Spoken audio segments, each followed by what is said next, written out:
আপনারা জানেন ভারতে কিছুদিন পর পর আমাদেরকে হুঙ্কার দেয়, কিন্তু বাংলাদেশ এই প্রথম ইউনূস সরকার তাদের সাথে প্রতিবাদ করার মতন সাহস রাখছে এবং সবসময় তারা যে কথাগুলো বলছে ভারতের যত কিছুই আমাদেরকে হুমকি দামকি এটা সেটা দিচ্ছে, তার প্রত্যেকটা কথার জবাব বাংলাদেশ ইউনূস সরকার দিচ্ছে, যেটা অতীতে কখনো হয় নাই। অতীতে যত সরকার বাংলাদেশে আসছে প্রত্যেকটা সরকারই তাদেরকে নতজানু হিসাবে তাদের সাথে মানে তারা হইছে আমাদের বস মালিক, আর আমরা হইছি তাদের কর্মচারী, এই হিসাবে তাদের সাথে কথাবার্তা বলছে, সবসময় তাদের সাথে নতজানু হিসাবে কথা বলা হয়েছে।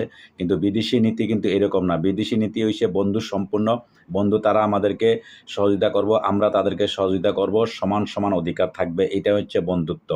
কিন্তু সেইটা না, আমরা দেখছি তারা আমাদেরকে কর্মচারী হিসাবে ব্যবহার করছে, আমাদের দেশকে তারা সবসময় লুটেপুটে খাইছে, এটাই আমরা দেখছি। তো যাই হোক, এই প্রথম বাংলাদেশ ইউনূস সরকার একমাত্র একটা প্রমাণ করলো যে একটা দেশের স্বাধীন একটা দেশে তাদের যে অধিকার, তাদের যে দায়িত্ব সেটা বজায় রাখার চেষ্টা করছে। তো যাই হোক, আপনারা জানেন ভারতের হুঙ্কারের জবাব দিতে জানে বাংলাদেশ। চট্টগ্রামে বিজিবি বা বাংলাদেশের সীমান্ত রক্ষীদের একটি অনুষ্ঠান থেকে বিস্ফোরক দাবি ইউনূস সরকারের স্বরাষ্ট্র উপদেষ্টা জাহাঙ্গীর আলম চৌধুরীর। এদিন তিনি বলেন, ভারত যেমন হুঙ্কার দিচ্ছে আমরাও ঠিক তেমনি হুঙ্কার দিতে প্রস্তুত, যে কোনো পরিস্থিতিতে সীমান্ত রক্ষায় আমরা পিছপা হব না। ইউনূসের অন্তর্বর্তী সরকার জন্ম দিয়েছে এক নতুন বাংলাদেশের। এই দেশে এখন দেশই যেন প্রধান। প্রতি মুহূর্তে ভারত বিরোধী আচরণ, সন্ত্রাসের ভয়াবহ মৌলবাদীদের একাত্মীপত্য প্রতিক্ষণে ইঙ্গিত দিচ্ছে এই বাংলাদেশ মুজিবের নয়, দাবি ওয়াকিবহাল মহলের। সাব্বাস বাংলাদেশ। এদিন অনুষ্ঠান থেকে ভারতকে হুঙ্কার দেওয়া ছাড়াও স্বরাষ্ট্র উপদেষ্টা আরও বলেন, বৈদেশিক সম্পর্ক রক্ষায় কী পদক্ষেপ নিতে হবে সেই বিষয়ে সরকার সজাগ আছে। এছাড়াও মায়ানমার গেসা বাংলাদেশ সীমান্ত এখনও পর্যন্ত নিয়ন্ত্রণে রয়েছে, সেখানে নেই কোনো উত্তেজনার আঁচ। পরিস্থিতি হাতের মুঠোয় রাখতে আরাকান আর্মি ও মায়ানমার সরকারের সঙ্গে আলোচনা চলছে।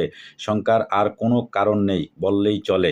উল্লেখ্য, বাংলাদেশ তৈরি হওয়া উত্তেজনা আঁচ ফেলেছে ভারতেও। ইউনূস আমলে জেল মুক্তি পাচ্ছে একের পর এক ভারত বিদ্বেষী জঙ্গি নেতা, যার জেরে বাড়ছে অনুপ্রবেশও। বঙ্গের পথ ধরে গোটা দেশে নিজের জাল বিস্তার করতে মরিয়া হয়ে পড়ছে বাংলাদেশি জঙ্গিরা, এমনটাই খবর গোয়েন্দা সূত্রে। আর জঙ্গিদের অবাধ বিচরণ রুখতে পদক্ষেপ কেন্দ্রের।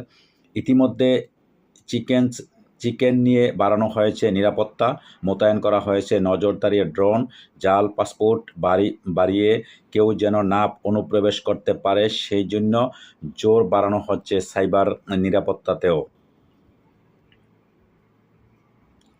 আপনারা জানেন সবসময় আমাদেরকে তারা শোষণ করার চেষ্টা করছিল, সবসময় তাদেরকে বড় বড় কথা। আপনারা জানেন বিশেষ করে ভারতের যে মিডিয়াগুলা, রিপাবলিক একটা চ্যানেল আছে, মোদির চ্যানেল, এটার মধ্যে তারা খুদ ভারতের ভিতরেই তাদেরকে নিয়ে বিভিন্ন রকমের টহল করতেছে, বিভিন্ন রকমের সমালোচনা করতেছে, সম্পূর্ণ মিথ্যা প্রচার সবসময় চালিয়ে যাচ্ছে ভারতকে নিয়ে হুমকি দামকি।